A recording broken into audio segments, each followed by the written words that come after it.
Kalau korang nak tahu, lok kayu yang ada kat depan ni sebenarnya adalah hasil lebihan daripada pokok asal yang kita potong untuk pasang topping tu kan.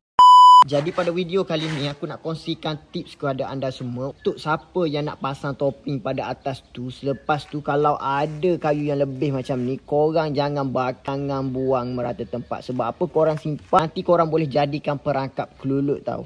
Tapi pastikan lok kayu ni dia ada lubang pada bahagian tengah ni. Lepas tu dia adalah bekas asal daripada sarang kelulut yang kita letak topping ni kan.